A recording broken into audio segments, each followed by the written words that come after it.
Hello and welcome viewers to Eye on Port, the #1 current affairs platform bringing Ghana's ports and maritime industry closer to you. It is made possible by Ghana Revenue Authority, GOIL, PLC, Serene Insurance, Ghana Link, Meridian Port Services and Phoenix Insurance. Eye on Port is powered by Ghana Ports and Harbours Authority. Our media partner is the Business and Financial Times. Viewers, we know that a 24-hour economy is a key agenda of the President John Dramani Mahama government, and the ports of Ghana were earmarked as key starting point for this policy rollout, which began on the 1st of July. Ahead of this, we had a conversation with key stakeholders within this sector to discuss how the ports of Ghana, particularly the port of Tema, is ready for a 24-hour port. This is an excerpt of that discussion. Take a listen. So let me go to Nana Freddie Adjuan and take his take on the private sector readiness, whether the freight forwarders, customs house agents, haulage operators, and consolidators are ready to fully operate under the 24-hour regime. Okay, good evening once again. Good evening, sir. Thank you for the opportunity, even though I'm out of the jurisdiction. Yes. First of all, KOFA want to applaud His Excellency President John Dramani Mahama, particularly for this singular initiative, and even more for his unwavering commitment to actually roll out Ghana's first 24-hour economic policy, especially from the 1st of July, like we have been made to understand. As crucial intermediaries in the shipping and port clearance processes, freight forwarders coordinate the movement of goods, manage all the logistics and paperwork involved in getting goods to move from point A to B. But indeed, our performance to a large extent hinges on the effectiveness on the processes, procedures, and the efficiency of the port operating systems. In fact, they are inextricably linked. We are not only fully ready to operate under this transformative 24-hour regime, but are actually contributing knowledge gained from, the MPS program that we've been doing since its inception, and actually contributing our experiences, for this flagship port-wide or nationwide program to become more robust than what we have at the MPS Terminal 2. Right. But as service providers, we are poised to roll out. And I want to say that the Council of Freight Forwarder Associations is at this point pledging its commitment to ensure that this audacious program succeeds, considering the pivotal role of freight forwarders in the port ecosystem. So for now, this is what I want to tell you about our readiness. All right, so I just want to find out from you, there'll be demands in terms of human capital. Now, how prepared are you, as it were, to be able to meet this demand in terms of late-night operations, particularly for issues of documentation, dispatch, as well as clearance activities? Okay, so let me say that freight forwarders, which are the human resource referred to, already have had the experience, like my chief collector outdoor, already said, we have a lot of experience, and we have the luxury of scheduling our work 24 hours, thanks to the MPS Terminal 2 operations. Even though I have to say that it's not all the sectors or sections of the port operate 24/7. Therefore, the Terminal 2 will serve as the pilot project, and that's the basis for the whole of the port to work around the clock. In fact, we are very much ready. Issues like shift demands, late-night documentation, dispatches, clearance activities are all not new to us. As professionals, we are really poised for the takeoff tomorrow. On the 1st, which is on Tuesday. Yeah. We expect shippers, on the other hand, and the international trading community to respond to this new initiative through increased patronage because of the inherent flexibilities and the increased throughput that this new system promises, especially when all the other operators are on board. Right. Thank you very much indeed, Nana. Please don't go. We are still with you, and please don't leave us. We'll come to you again. But in terms of the engagements that you had with, the Ghana ports and other stakeholders, how did it pan out for you as a team? Well, I must say, there's a lot of goodwill because we have been doing this business for a while. In terms of a 24-hour system, albeit a pilot. I'll call it a pilot because it's only restricted to the MPS Terminal 2, Terminal 2. We've gained a lot of experience, like I've said earlier.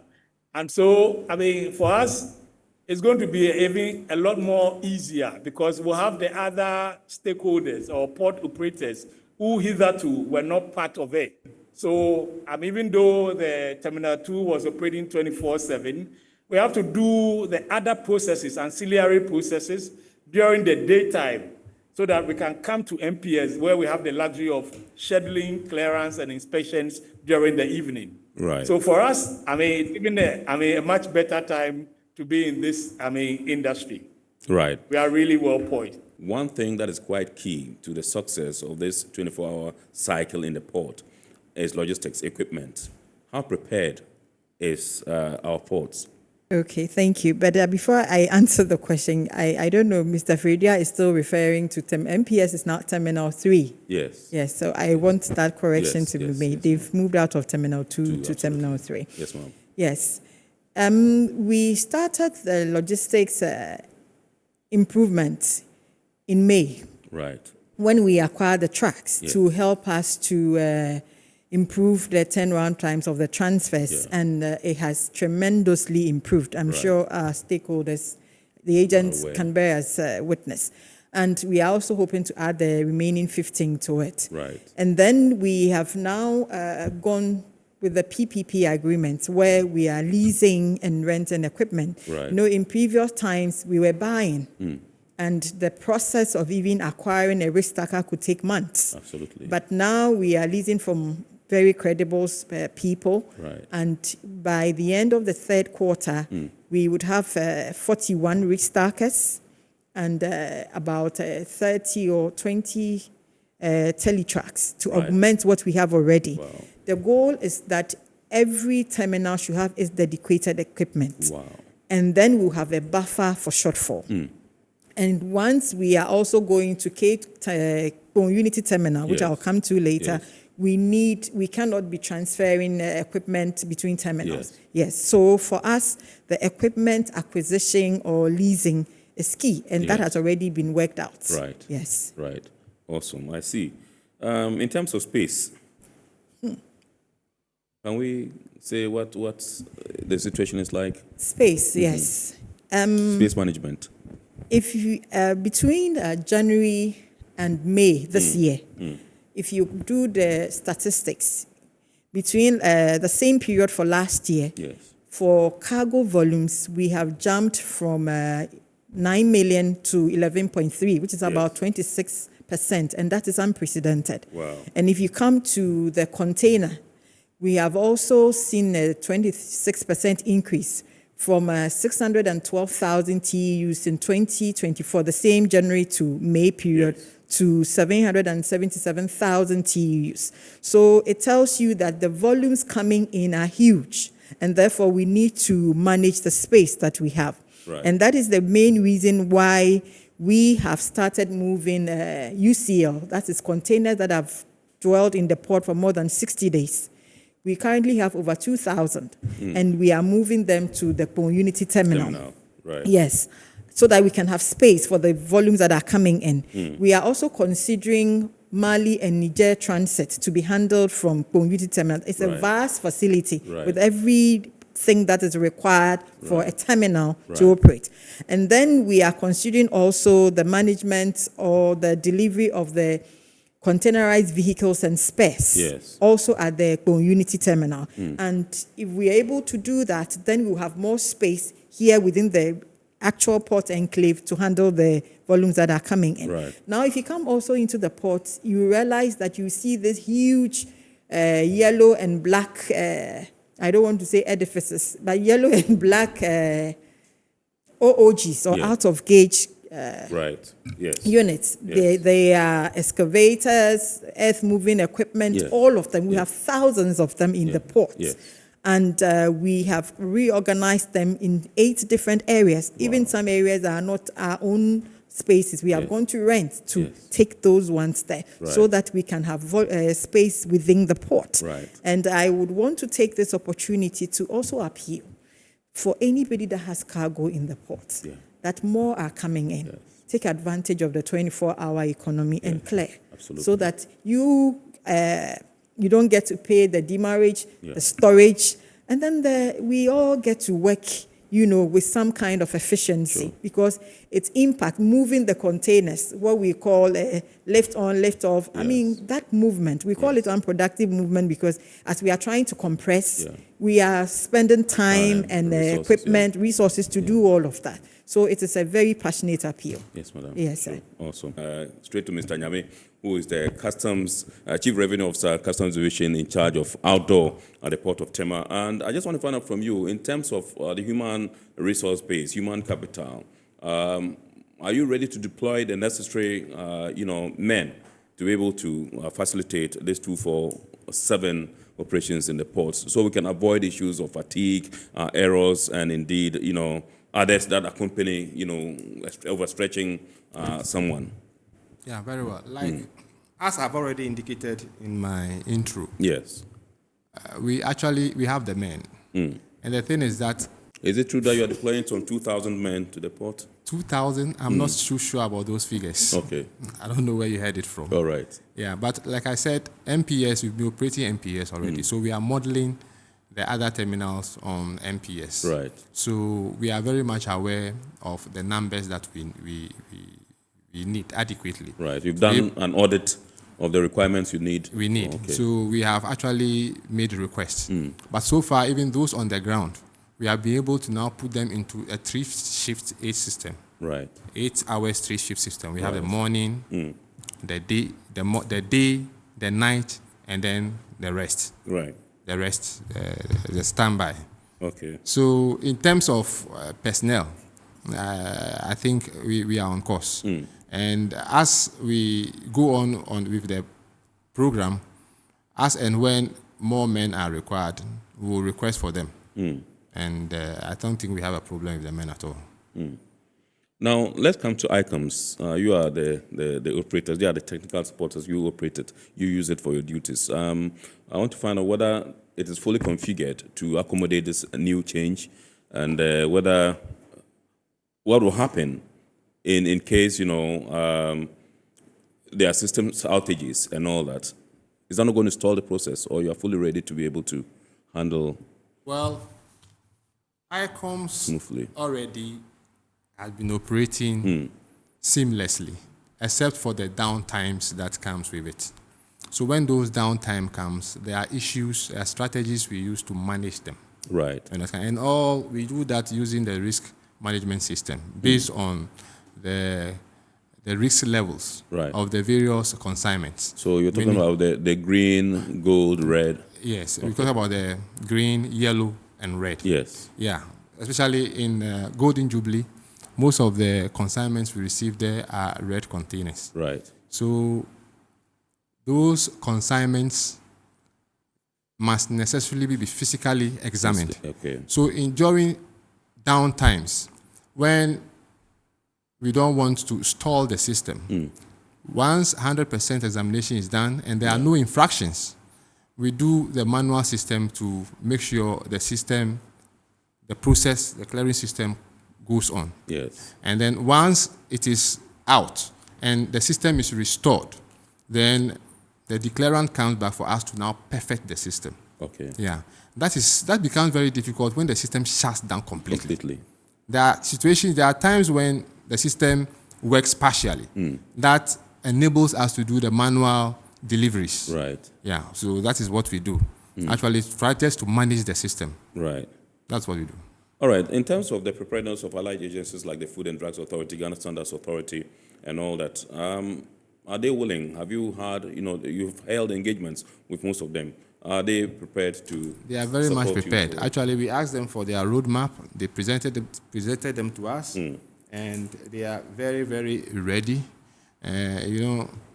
As the WCOC framework of standards, Pillar 3, requires that customs to governments and other allied agencies, there's that cooperation between us so as not to stall the clearing process, so as to facilitate having mutual understanding of our various operations in the interest of achieving the goal of trade facilitation. Yes. So, though in that particular aspect as well, I don't think we have issues. Okay.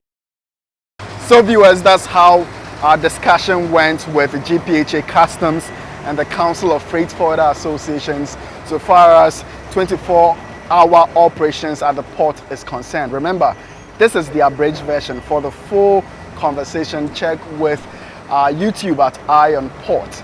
Now let us hear from you on some comments you shared with us on this subject after we will go on break and then return with more news. Stay tuned. Eric from Accra says, good evening, Iron Port. Can the customs man give a firm assurance that they will work around the clock, ensuring that relevant and appropriate shareholders are readily available to work on tagged containers so that the 24-hour economy objectives are not defeated? So when the containers are opened and there are no infractions after examination, we quickly release you to go. It is when there are infractions, that is when there are delays. Yes. So I can assure the one who asked the question that we don't have issues with the tagging is a risk management issue. So they should just bear with us. Awesome. Ohima from Tema says, good evening, Iron Port. Hooray to 24-hour port clearance for GJT, T2, RIFA, and TBT. Ken, could you find out from Mr. Nyame whether CTSB is going 24/7? If not, is Customs considering it? Yes. CTSB is going 24. It's going 24. So that is that assurance as well. Okay. Awesome. Great.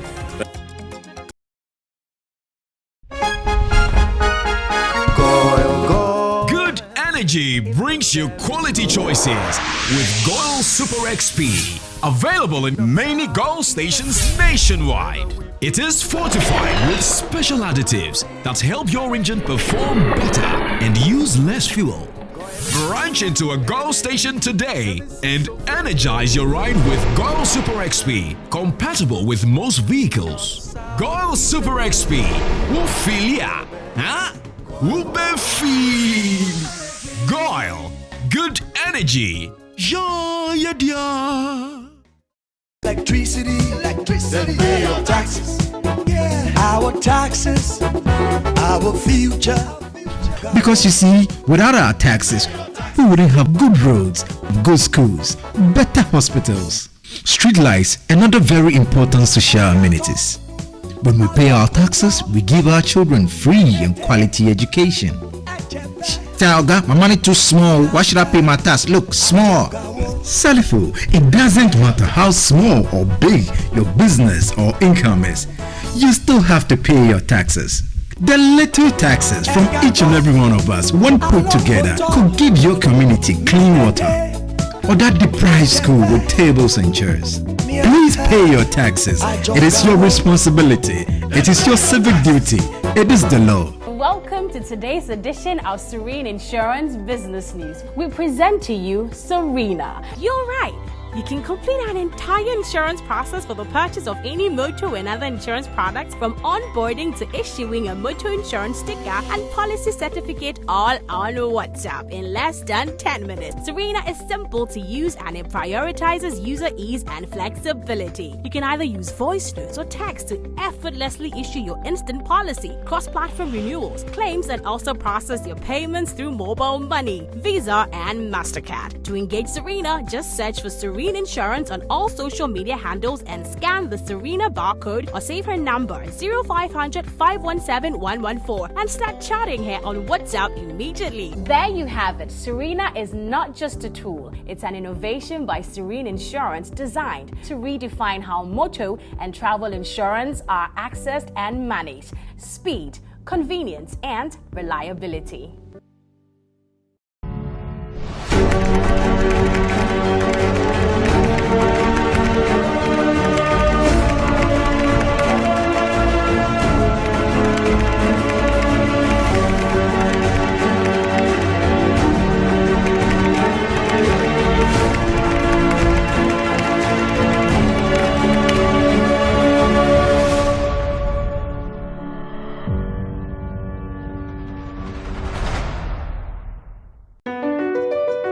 MPS Terminal 3 is Africa's new state-of-the-art container terminal at Tema Port. For manufacturers, agro-processors and traders, the new port means business can be done faster.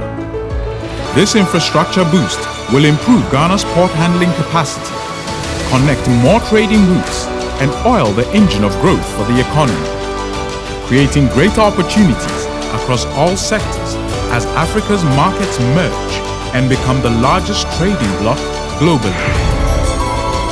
MPS, we connect, you thrive.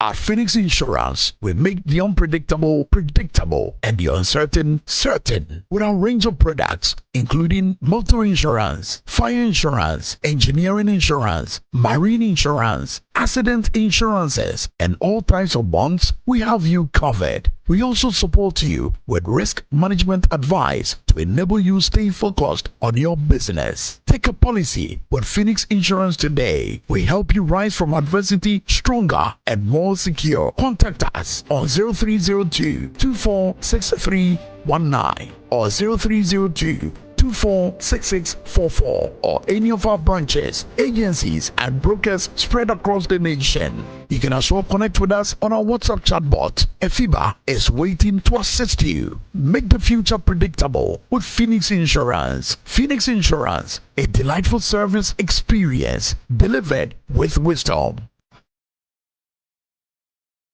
Now, Ghana's ports and maritime industry was a busy one last week. Let us have a look at some news and activities from the sector.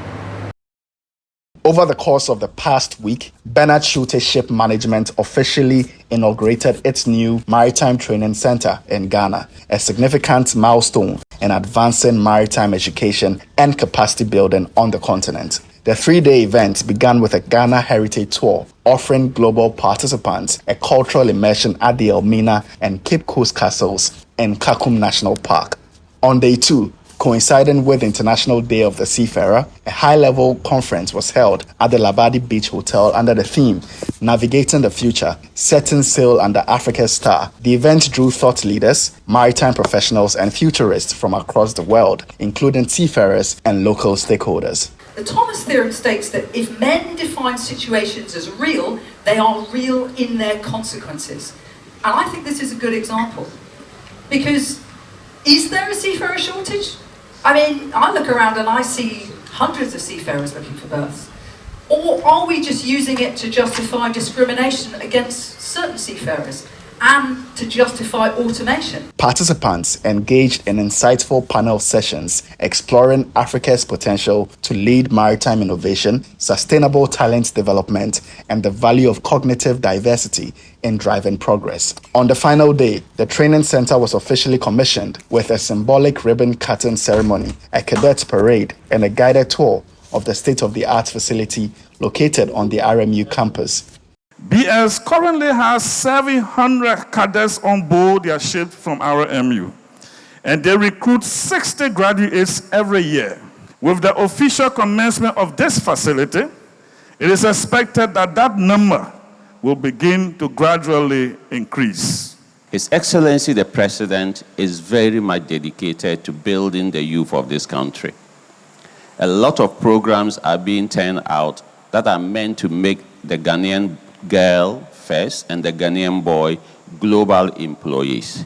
And that is exactly what this represents. Building something is maybe the easy part. We have to find the right trainers. I hope we have them. We have to attract the right caliber cadets. I'm sure we will. And then we have to provide jobs for them on board our vessels. We have to work with our customers to offer them meaningful opportunities. We would like to offer the Ghanaian and West African seafarers a career on our ships, a safe working environment, fair conditions. We want to support them with their career development. So this is the hard part. The BSM Maritime Training Center will offer specialized courses for cadets, officers, and ratings, as well as hospitality crew heading for cruise ship careers. It represents a deepening of BSM's partnership with RMU, which began in 2012, and a firm commitment to nurturing Africa's maritime talent pool. The newly reconstituted board of the Ghana Port and Harbours Authority, GPHA, has been officially inaugurated with a directive from the Minister of Transport, Honorable Joseph Bukari Nikbe, to prioritize the reduction of the cost of doing business at Ghana's ports. At the inauguration ceremony held last week, Honorable Nikbe emphasized the need for the board to work closely with the private sector to develop the Keta port into a complementary petroleum product delivery hub. He also charged the board to enhance Ghana's transit trade by improving corridor security and eliminating barriers and harassment along trade routes. The minister further urged the board to address key challenges contributing to high port operational costs. This include taxes on transit cargo, high shipping line charges, demurrage fees, and overlapping roles of multiple state agencies at the ports. He stressed the need for the authority to remain competitive, particularly in the face of increasing competition from neighboring ports. We believe that your coming into office will support the vision of the President in establishing Ghana as a transport hub in the West Africa sub-region. Our ports remains the main gateway to the sub-region, and it is our belief that your coming into office will help boost and grow the economy of our country. The newly inaugurated GPHA board members are Johnson Esiedu Nketia, Brigadier General Paul Seidu Tanye Kulono, Mrs. Mabel Asi Sego Tebon Zuma, Captain James Richmond Quason, Professor Ransford Edward Van Jampo, Mr. Stephen Abbas Mezan, Mr. Adam Imoro Ayana, Mr. Ebenezer Perry Ellis, Honorable Dan Abdul Latif, MP. On behalf of the board, Chairman Johnson Esiedu Nketia expressed gratitude to President John Dramani Mahama for the trust reposed in them. He assured the minister of their collective commitment to bringing their diverse expertise to bear in advancing the GPHA's mission. I'd like to thank you very much, and through you to thank His Excellency the President of the Republic for choosing us to help govern the Ghana Ports and Harbours Authority. Our organization is particularly placed in a situation where we can help tap the potential of our sea, and so we will do everything in our power to ensure that the GPHA is given the best management so that we can get the best outcomes from our ports. In a related development, the Minister for Transport also inaugurated a 13-new member board for the Ghana Maritime Authority, GMA, chaired by Madam Jemilat Jawula Mahama. The minister expressed government's expectation that the board will provide strategic oversight and guidance to the management of GMA, particularly in achieving its mandate of ensuring maritime safety, security, and environmental protection. He noted that President Mahama has full confidence in the competence and experience of the new members to contribute meaningfully to the sector's transformation agenda. Government has put in place a robust governance framework to provide policy direction and to guide the maritime agencies under the ministry to function effectively and efficiently.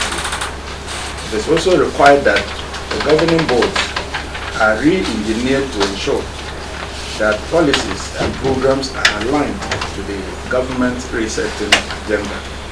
Board Chairperson Madam Jemilat Jawula Mahama, speaking on behalf of her colleagues, thanked the President for the opportunity and pledged their unwavering commitment to the development of Ghana's maritime sector.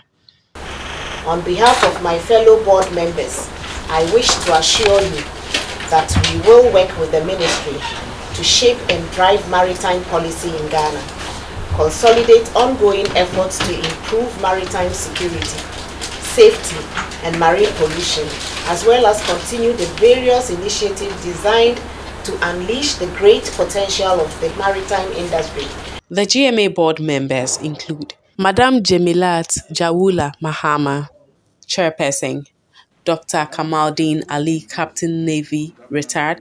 Richard Fidiele, Dr. Eric Kobena, Rear Admiral Godwin Livinus Besson, Edward Echo Obain Kenzo, Dr. Patrick Essien, Brigadier General Paul Seidu Tanye Kulono, Professor Ransford Edward Van Jampo, Stephen T. Ajokache, Adam Imoro Ayana, Madam Catherine Della Givenu, Madam Esther J.B. Donko. Both boards are expected to play a vital role in repositioning Ghana's ports and maritime sector as efficient, competitive, and business-friendly gateways for trade and investment. The Tema Customs Ladies Club, the female wing of the Customs Division of the Ghana Revenue Authority in Tema, has held a mentorship session for female students of Ningo Senior High School in the Greater Accra region. The event, held under the theme Preparing the Next Nation Builder, provided a platform for senior custom officials to engage with the students, offering mentorship and motivation aimed at empowering the next generation of female leaders. Students were encouraged to take their education seriously and reduce the time spent on social media, instead harnessing the power of the internet as a tool for academic advancement. President of the Tema Customs Ladies Club and Principal Revenue Officer Rachel Jacinta Pine inspired the girls to remain committed to their studies, urging them to rise above systematic barriers, social pressures, and self-doubt. We will stand and walk beside you girls as we face social pressure, self-doubt, and systemic barriers to remind you that success is not about perfection, but about perseverance, integrity, and vision. Do not, I repeat, do not allow your circumstances to define your potential. Let today be a turning point. Learn, ask questions, be bold, and most importantly, believe in yourself. Senior Revenue Officer Mawushi Adote reaffirmed the club's dedication to serving as role models for young girls, noting that the initiative is part of efforts to inspire and shape the aspirations of the girl child towards a brighter future. Aspire boldly, express yourselves confidently, and take purposeful steps forward. Seek out mentors as we are here. Ask insightful questions and learn from both your achievements and your setbacks. Chief Revenue Officer and Systems Administrator at Tema Customs, Esther Amekuji, educated the students on the crucial role of customs in trade facilitation and national revenue mobilization in an effort to ignite their interest in pursuing careers in the field. And we facilitate trade means that if somebody import their goods into the country or they are exporting, all these agencies must ensure that our operations are such that we make the clearance or the movement of those goods, whether duty is being paid or whatever, become easy and then not burdensome for them. The outreach was crowned with a generous donation of assorted items including sanitary pads, wipes, milk drinks, cooking oil, tomato paste, rice, washing powder, stationery, and several cartons of frozen poultry and fish.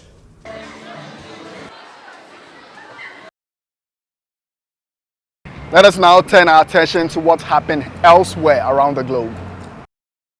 The fire-damaged car carrier Morning Midas sank in the Pacific Ocean on June 23, 3 weeks after a blaze broke out among electric vehicles on board, forcing the crew to abandon ship. Salvage efforts were hampered by the vessel's remote location, and though the fire had subsided, structural damage and rough seas led to its sinking in waters 5,000 meters deep. The ship was carrying over 3,000 vehicles, including nearly 750 electric or hybrid models, along with large quantities of fuel, prompting ongoing pollution monitoring. This is the latest in a series of car carrier fires linked to EVs, highlighting growing concerns in the maritime industry over the risk they pose during transport. Saudi Global Ports has secured 4 20-year concessions to operate multi-purpose terminals at key eastern coast ports in Saudi Arabia, supporting Vision 2030's economic diversification agenda. The terminals at Daman, Jubail, and Ras Al Khair will receive over $187 million in upgrades, integrating them with SGP's existing port and logistics operations across the kingdom. SGP, with PSA International as its technical partner, will introduce global best practices in safety, efficiency, and sustainability through tailored workforce training. This move strengthens Saudi Arabia's ambition to become a global logistics hub, aligning with mega projects like NEOM and Oxagon Industrial Complex. Our viewers, this week's phrase of the day tells us what we mean by under keel clearance.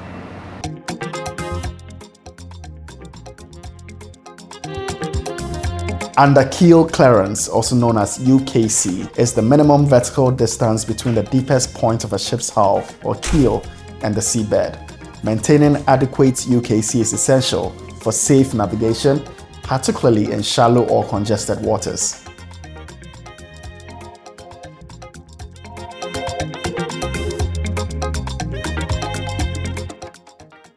This week's health and safety tip focuses on signalers. Signalers.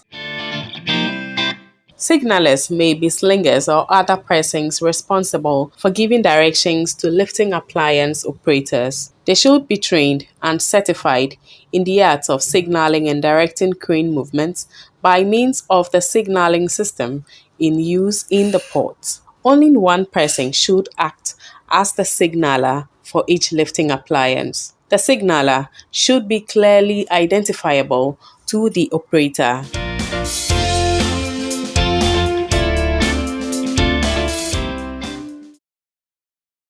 It's now time to take a look at the schedule of vessels that have berth in the ports of Tema and Takoradi. Those are the anchorages of both ports, as well as those expected in the coming weeks, plus the Bank of Ghana exchange rates, which you may need to know to clear your cargo with.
This is where we draw the curtain on today's edition of Eye on Port. We hope you've been informed and educated. Remember, all Eye on Port content can be found on our YouTube channel, Eye on Port. Subscribe, like, share our videos. Thank you for watching.